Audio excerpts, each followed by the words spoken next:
Hey everyone, it's Karen. We're going to read chapter 3 from Peppermints in the Parlor, and this is dedicated to my new friend Inga. So Inga, I hope you enjoy. Chapter 3 is called Tilly. They did not go up the broad oak stairway at all, so it seemed that not only was Emily not to have her old room again, but she was not even to have a room near it. Where then, she wondered. Aunt Toyce had made a direct turn to the left instead, and now they had entered the dining room. But how changed it was from the last time Emily had seen it. No longer did cut glass chandelier twinkle over a dining set of the finest polished mahogany. Now a single lamp threw a dim, trembling light over 2 rows of unpainted wooden chairs, standing like stiff sentries along a long table that looked as if it had seen endless service in a pauper's kitchen. Each chair guarded a thick crockery bowl and plate, a tin cup and spoon set on unwholesome brown oilcloth cover. Aunt Toyce hurried past them without a glance, and Emily scurried after her. She could feel Mrs. Meaching's eyes piercing her back as she followed Aunt Toyce through the heavy swinging door into an enormous bleak kitchen. Of course, in Emily's earlier position of pampered visitor, she had never entered this kitchen, but she could not believe that it had ever looked as it had now, even if everything had been dipped in a bucket of gray paint. A gas lamp glared at her coldly from across the gray iron sink. 2 gray ice boxes, one as large as a wardrobe and secured by a grim padlock, loomed in a corner. On the stove, a thin gray watery soup bubbled in an ugly gray enamel cauldron. It was without a doubt the dreariest kitchen Emily had ever seen. But all the while she was taking in the kitchen, another pair of eyes was taking her in. The eyes were washed out blue, looked as if they had been sunk in dishwater for a very long time. They belonged to a lanky-haired girl, 13 or 14 years of age, whose sallow complexion somehow reflected the dismal color of the kitchen. She was sitting at one of 2 unpainted pine tables, polishing her fingernails on a dirty rag. As Aunt Toyce threw off her coat and hat, quickly lifting down a long muslin apron from a nail on the wall, the girl stood up and produced a wide yawn. Casting a curious sideways glance in Emily's direction, she sidled over to the stove and began to stir the soup with a large iron spoon. "Soup's done," she said dully, gazing into the pot. "Thank you, Tilly," replied Aunt Toyce. She finished tying her apron with fumbling, distraught fingers. "I'll manage now." Emily was beginning to wonder if her aunt had forgotten all about her as she stood waiting on her traveling bag at her feet. But apron on now, Aunt Toyce hurried back to her. She had an arm out as if to pull it around Emily, but a glance over her shoulder showed that Tilly's eyes were locked on them in an inquisitive stare. With a strange tightening of the lips, Aunt Toyce quickly dropped her arm. "Tilly," she said, "this is my niece, Emily. Emily, this is Tilly, who helps with the cooking and cleaning and lives here as well." Emily immediately dropped a polite curtsy. "How do you do, Tilly?" Tilly, looking somewhat surprised that anyone would be addressing her in this manner, herself dropped a muttered "how do" into the soup. A blink of an eye later, however, she was once again examining Emily with a sly look of appraisal. "Tilly, I haven't had time, so will you please show Emily to her room? It will be the small one next to mine. Then show her where she may wash. You may go with Tilly, Emily." Even as she was speaking, the hurried, frightened look Emily was now coming to expect had returned to Aunt Toyce's face. She pulled out a ring of keys which hung by a chain to the belt of her dress. Selecting one key with nervous fingers, she returned to the large ice box and inserted the key into the heavy padlock. A moment later, Emily found herself looking into the most magnificent display of food she had ever seen, even at Mama and Papa's grandest parties. There was a large ham, a golden roasted turkey, and fresh salads, a bowl of plump red strawberries, vanilla ice cream cake all decorated with pale green flutings and flowers, orange and lemon jellies, a chocolate custard, small cakes, and cookies of all descriptions, almost everything imaginable. So, that unappetizing soup on the stove was not the only food served for dinner after all. Emily Emily decided with relief. She could hardly pull her eyes away from the icebox. Tilly laid her spoon on the stove. "Quit your gawping and come with me." She darted a cunning look sideways to see how this command would sit with Aunt Twice. But if Aunt Twice, who was busy pulling the spun sugar confections from the icebox, heard Tilly, she gave no sign of it. Though nearly twice Emily's size, Tilly made no offer to help her with her traveling bag, so once again she picked it up herself. She had no idea where she was to go, but even though Aunt Twice had not taken her upstairs, she still supposed there must be a room somewhere in the house for her. She turned towards the dining room door. "Servant quarters ain't that way," Tilly said. She sauntered to another door directly across from the one in the dining room, flung it open, and stood waiting for Emily with a strange glint in her eyes. Servants' quarters? Well, if she had to scrub sinks, scour pots, and empty slop jars, wasn't that what Emily had become now, a servant? And didn't that mean a room in the cellar? Her heart felt as though it were sinking right down to the toes of her white high-buttoned shoes as she made her journey across the kitchen toward Tilly. "You might as well get your peepers off the big icebox what's got a lock on it," Tilly said as soon as they entered the room, dank entry thickly perfumed by the contents of an open garbage pail. "It ain't for you." Emily swallowed the dry lump that had risen in her throat, just like the peppermints. "You know about them things already?" Tilly asked. She giggled into her hand as if she found this thought enormously amusing. But now they had started down a long, steep flight of stone steps, feebly lit by a tiny speck of gaslight at the bottom. Down, down went Tilly without a backward glance, and bump, bump went Emily, following behind. All she could think of right then was saving herself from hurtling downward and breaking every bone in her body. She reached the bottom step at last and found they were in a room much longer than the entry above, but equally dark and dank. And though not reeking with the scent of garbage, it was heavy with the must and mold of a quarter-century. From this room, dark passages branched off in two directions. Tilly turned to the left. She had gone only a few feet, however, when a slight scratching sound overhead caused her to hesitate and look up. "Rat," she said matter-of-factly. "You either gets used to 'em," she looked back at Emily with lips compressed into a wicked grin, "or you doesn't." Emily clutched her traveling bag more tightly. On they went, passing one door after another, all firmly closed, except for the hollow sounds made by their footsteps on the stone floor and the bumping of the bag against Emily's knees. There was a deep, underground silence all around them. But as Tilly started to turn at last through the open door of the very tiny room, a faint sound as if someone or something were sighing came behind another closed door at the far end of the passageway. This particular door, unlike the others, had a small square window in the center. The sound so startled and terrified Emily that she let go her bag and it fell to the floor with a jarring crash. Tilly whirled on her feet. "What was that for?" she said crossly. "You scared me out of my wits." That room," Emily stammered. "I heard a sound from there, I think." Tilly shrugged. "No doubts you did. That's the Remembrance Room. Someone in there remembering what it done wrong." "Remembrance Room?" Emily repeated dimly. There was a chilling sound about the words. It did wrong? Who did wrong? "One of the old ones, of course. Who do you think's?" Tilly's flat nose wrinkled with disgust at Emily's stupidity. "The old ones? Those sad shadows huddled in the chairs in the parlor? What new horrors was she still to discover at Sugar Hill Hall? Took a peppermint, most likely," Tilly went on in a dreamy kind of voice. "That's what they always does. Wonder which one. Most of them ain't got the nerve."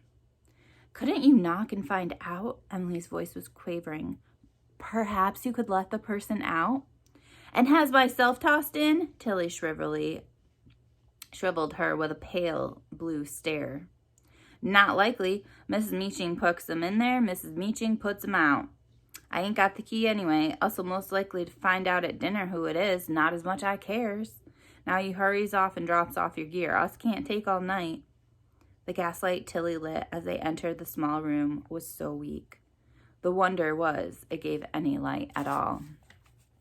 But as Emily took off her coat and tam o' shanter, she could see all she needed to of the room that was to be hers. It was so tiny that except for a sliver of window high in the wall, it may as well have been intended for nothing more than a storage room. And the future inhabitant did not gather this. Further notice was given by the lack of furnishings.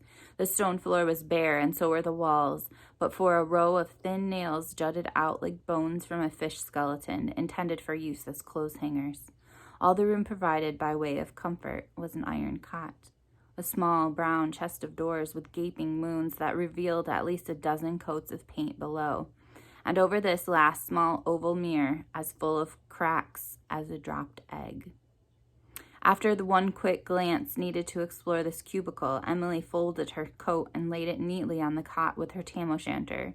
She had decided that no matter what the condition of this new life or how ugly her room, she would follow the rules set by Mama and Mrs. Leslie, including not only politeness and good manners, but neatness and cleanliness as well. She had no sooner put the tam o' shanter down, however, than Tilly, without even asking, snatched it up and jammed it on her own head at a rakish forward angle. Then she began to pose before the mirror, so taken with her cracked image that she seemed to have forgotten at all about the need to hurry. "Please, Tilly, where may I wash?" Emily asked, certain that Tilly had forgotten about that, too. Tilly jerked a thumb over her shoulder. "2 doors back down the passageway that way, and see you don't take all day about it." The cold, damp stone washroom could hardly give anyone the desire to take all day about it. Emily was happy to escape as quickly as possible, her fingers still stinging from the icy water provided by the cracked enamel pitcher.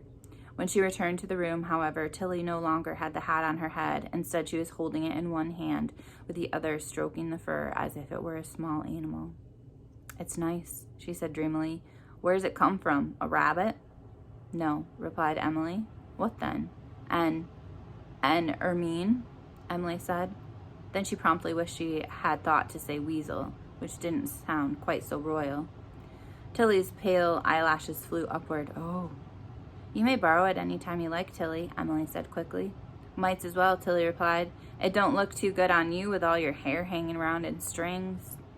Emily thought this was a remarkably ungracious acceptance speech, but decided it would be best to say no more about it.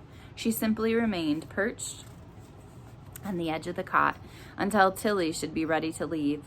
Tilly continued stroking the hat at a moment longer, and then looked up at Emily slyly.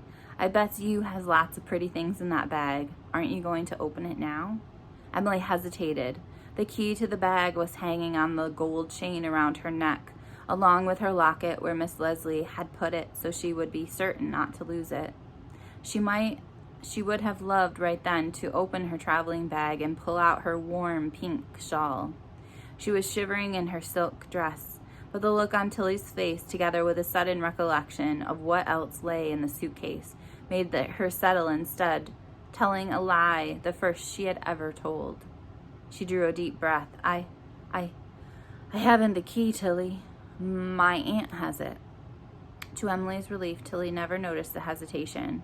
"You was going to let me look at 'em sometime then, ain't you?" she said, stroking the fur. Then without waiting for a reply, she went right on, smooth as syrup, into, "Us ought to be friends, Emily. I means us being orphings and all." Emily had already determined that she would try to be as friendly as Tilly as possible, but she was not certain they would actually be friends, even though they were both orphings. A friend was someone who could trust, like Theodora, who had been her best friend and whom she shared all her confidences. How could she ever share a confidence with Tilly? Emily was greatly relieved, therefore, that Tilly did not seem to expect a lifelong pledge of devotion at that moment. Instead, she thrust the tam o' shanter into her apron pocket, making Emily wonder if she would ever see it again, and started towards the door. Emily hurried after her as she stumbled back towards the passageway. "Tilly?" She shuddered and glanced over her shoulder. What about the Remembrance Room?" "Well, what about it?" snapped Tilly. "When is the person going to be let out?" "Oh, it," Tilly indifferently, "depends on what it done. After dinner, most likely. But if it done something terrible, like snitching 2 peppermints, then it gets to spend the night." Spend the night in the Remembrance Room? The thought was so horrifying that Emily failed to notice Tilly stopping at the top of the stairs until she felt a sharp pinch in her arm. The squeak she let out was cut in half by Tilly's hand clapped over her mouth. Shh! That's to remind you us is to be equals. Miss Meaching says so. So no nanky-panky from your aunt or else. You gets that? The hand remained over Emily's mouth. This entire message was delivered, so that when she felt another, even sharper pinch on her arm, there was no squeak heard at all. This seemed a very odd behavior from someone who had so recently proclaimed she wanted to be two orphans to be friends, but gave one more reason why Emily felt she had to be wary of Tilly. They entered the bleak gray kitchen, which seemed surprisingly cheerful after the trip below. Perhaps this would be one of the two tables had been covered with gold-rimmed china bowls and platters heaped with green lettuces, red strawberries, and orange and yellow jellies, all making the room look as if a garden had sprung up suddenly in its midst. Aunt Twice stood at the table, busily decorating the platters with frilly bits of parsley and wafer-thin slices of lemon. Was it so possible that this beautiful food was for them, after all? Emily wondered. But Tilly stumbled right past this room into the second one, which bore only a large, sickly brown basket of bread lumps, not too recently baked, if the slight tinges of gray-green here and there were any indication. Emily felt a strange, sinking feeling arrive suddenly in the pit of her stomach. What has kept you girls so long? You know we must be on time for serving, Tilly. Aunt Twice wiped her hands nervously on her apron. Oh, 'tweren't me. Emily took such a long time washing, replied Tilly blandly, as she wheeled the serving cart from the corner and hoisted the bread basket onto it. Knowing the washroom down below, as Aunt Twice did, Emily thought she must surely have had some doubts about the truthfulness of that statement. But she pressed her lips together and kept silent. So, for that matter, did Emily. For if she had not learned already what was and was not expected of her, a stinging spot on her arm was now there to remind her. Well, hurry, do please. Oh, dear Emily, Aunt Twice caught herself. Emily, you'll need an apron. Tilly, do let her borrow one of yours, will you? Then come, please, and help me with the pot. Glowering at Emily, Tilly thumped to the wall and retrieved from a nail an apron as greasy as the one she had on. Why can't she help with it? Aunt Twice sighed. Tilly, compare the size of Emily to the size of the pot. We would all have soup all over the floor, and then what would we do for dinner? Well, she can't very well clean it then, grumbled Tilly. She wheeled the serving cart to the stove with a sour look on her face.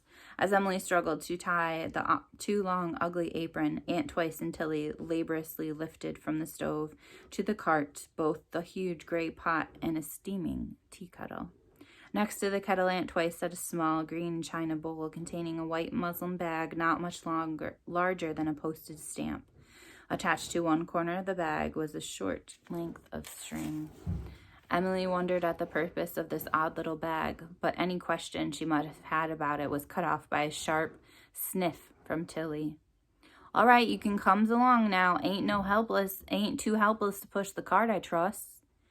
Her long apron dragging on the floor, Emily quickly placed her pale hands next to Tilly's rough red ones on the serving cart, and they pushed it through the swinging door into the dining room. The first thing Emily noticed was that the crockery bowl, plate, tin cup, and spoon were ominously missing from one place, halfway down the long table. She tried not to think about it. Tilly darted a quick look at the cheerless grandfather clock, tickling mournfully in a corner. Us hasn't no time to shilly-shally. Miss Meaching likes them served before they enters. So, if you thinks you has a muscle with this heavy note of disgust, you holds up the bowls while I pours. Emily picked up a bowl promptly and managed to hold it as steadily as Tilly ladled the unappetizing soup into it. She looked grudgingly pleased that Emily might actually be of some use after all. You knows, Tilly said almost cheerfully. 'Fore you come, it were your aunt who pulled, whilst I held the bowls. Pouring ain't easy. It's a step up in life, you might say. Emily tried to give Tilly a friendly smile over the soup bowl, although it was difficult for her to manage anyone to be pleased with such a promotion. Of course, Tilly went on, I done it once or twice before your aunt were ailing and Kipper stuck around to help. Who is Kipper? Asked Emily. He's a boy. His pa owns the fish shop. Kipper delivers the fish and helps bout the place. Tilly paused to give Emily an appraising look. About your age, I'd say. Anyway, you'll see him. She snickered into her hand. Can't miss him much. The nature of this reply gave Emily another sinking feeling in the middle of her stomach. She suspected that this boy might just be one more horror she had to deal with. Did he specialize in nasty tricks? Can't miss him much. It sounded ominous. There's soup done, Tilly said. Now us pours the hot water into the cups. It seemed to Emily that what they had really just finished pouring hot water into the bowls. She had never once heard of a meal that was so awash with hot water. Did Aunt Twice pour that for you too? She asked. Tilly's eyebrows rose. Is that what she calls your aunt, Aunt Twice? What kind of name is that? Mama was Aunt Twice's sister, and Papa was Uncle Twice's brother, Emily explained. That made them my aunt and uncle 2 times over. She wondered how Tilly would act in this mention of Uncle Twice. So, not as far as one word had been mentioned about him. Emily would have questioned Aunt Twice about her aunt, had been so preoccupied and distraught that she had not dared. Besides, wasn't it up to Aunt Twice to tell her? She watched Tilly's face anxiously for a sign. Tilly's brows knit together over pale blank eyes as if straining. Emily's explanation through her brain was far more than she could manage. Then, to Emily's terrible disappointment, she skipped right back to the first question. Well, your aunt done the hot water, too. You couldn't, howsomever. Tilly accompanied this pronouncement with a disdainful wrinkle of her flat nose. Not just 'cause it's heavy, but it ain't easy to slosh over the edges and such. You gets to deliver the bread lumps, one to a customer. Emily began settling the hard, moldy bread on tin plates. What about the little bag, she asked. Oh, that's their treat, you'll see, Tilly replied mysteriously, and placed the small green bowl at the head of the table. Just then the grandfather clock began to toll the hour, and she sucked in her breath. Us has got to hurry or us'll be caught. Emily quickly set a bread lump in the last place and started at once for the kitchen. Tilly clamped a firm hand around her arm. Us has got to stay in the dining room in case they wants more. Quick, over here. Tilly had no sooner spoken than the doors from the parlor flew open, and Mrs. Meaching entered the dining room, gliding silently across the floor as if she had no legs at all. Emily began to shiver as if the draught of cold air had blown across the floor, but Miss Meaching never even glanced in her direction, as if she was nothing more than a parlor shadow. Mrs. Meaching went over to the head of the table where she stood, hands folded like a pillar of black frost. Mrs. Plumley placed herself at the chair across the table, needles clicking at full speed. Then the old people began to drift through the doors, eyes dull, hands shaking, legs trembling. They shuffled unsteadily across the floor in shabby shoes and carpet slippers. Their poor, sad, wrinkled faces were as lifeless as they had stared at Emily across the parlor. Silently, each one found the place at the table. As soon as the scraping of chairs, chillingly noted by Mrs. Meaching, had ended, she picked up the small green bowl containing the muslin bag and raised her eyes heavenward. For what we are about to receive, let us be truly grateful. She allowed a few moments for this thin blessing to arrive at its destination, and then went on. Today, Mr. Fig will start the tea bag, if you please, Mrs. Quick. A little muslin bag filled with a few tea leaves. That's what it was. With eyes wide, Emily watched the green bowl handed to Mrs. Quirk, and then down the line of old, trembling hands to Mr. Fig. Carefully, as his frail, thin hands would allow him, Mr. Fig dipped the string into the tea, into his tin cup of water. 2 seconds passed. Mrs. Meaching sniffed audibly. The bowl and bag were handed to the next person at the table. Around the table traveled the tea bag, dipped into a cup at every place except where Miss Plumley and Miss Meaching sat, and of course the place where no one sat at all. Long before the tea bag reached the last person, it must not have left the slightest shade of color in the cup, much less any taste of tea. Even beyond this pitiful sideshow, it was the most dismal, silent dinner that Emily had ever witnessed. There were no sounds of laughter, no conversation of any kind. All that could be heard was the tick, tick, tick of the clock and click, click, click of Miss Plumley's knitting needles and the occasional weak ping of a tin spoon hitting against a bowl. No one finished any soup, and no one as much as tasted a bread lump. So, of course, when Miss Meaching asked if anyone cared for more, no one raised a hand. Thus the meal ended, preceded by Mrs. Meaching and Mrs. Plumley. The old people shuffled silently out of the dining room. Who was to eat all the delectable food Aunt Twice was preparing in the kitchen? Emily wondered. But she did not need to wonder long. A few moments later, the kitchen door burst open and Aunt Twice flew out, her apron whirling about her as she rolled another serving cart laden with the food in question to the third door that led from the dining room. As she opened the door to pass through, there was just enough time for Emily to see a small, cozy room with red velvet chairs drawn up to a low table set for two before a crackling fire in the fireplace. A lace cloth covered the table, and on it were two settings of gleaming silver china and crystal, and before the door slammed shut, who did Emily see but Miss Meaching and Miss Plumley? "All right, now you know, so quit your gawping," said Tilly. "Us has got to eat and do up." "Eat?" Emily shuddered as she watched Emily pour all the ugly, untouched bread back into the basket to the plates, not to mention pouring Mrs. Meaching and Miss Plumley's untouched soup back into the soup pot. Surely, Emily tried to tell herself, Aunt Twice had left something good for her in the kitchen, something to tempt her appetite. But when she and Tilly rolled the serving cart back into the kitchen, all Emily found staring back at her were two bare tables, a sink piled mountain high with dirty pots and pans, and the large ice box tightly padlocked. Every bit of green lettuce, strawberry red, and jelly orange and yellow had been swept away, and not so much of a spring of parsley remained. All too soon, Emily found herself seated with Tilly at a kitchen table, facing a bowl of gray, watery soup and a large lump of moldy bread. She had managed one taste of each article, and that was it. "Sorry if the food ain't dainty enough for you," said Tilly, gulping a large spoonful of soup. "But then," she added with a surprisingly kind tone, "you eats the bread leastways. What everyone don't eat today, everyone eats tomorrow." "Couldn't we throw it away?" Emily asked. She remembered that after all, there was a garbage can in the kitchen entry. "Not me." Tilly flicked a patch of green-gray from her bread with a practiced fingernail. Everything round here has a number on it, not just the peppermints." She narrowed her pale eyes knowingly at Emily. Nonetheless, Emily could eat no more. She simply sat and watched in amazement as Tilly put away 2 bowls of the dismal soup and at least 3 lumps of ancient bread. Any kindliness Tilly might have felt at the supper table, however, met sudden death when it came to the sink.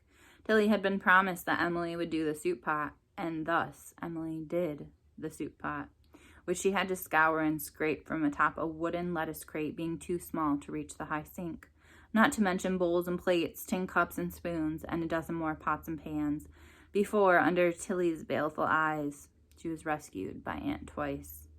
It hardly seemed possible to Emily that it was only the hour of her usual bedtime when she stumbled down to her room, her mind numbed by the mountain of dirty dishes, her hands raw from soaking and scrubbing, and one arm stinging from another pinch, given her privately by Tilly as they both left the kitchen.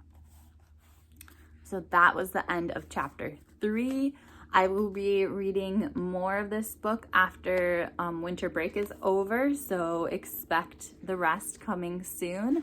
I hope you guys enjoyed chapter 3, and I will see you soon. Bye.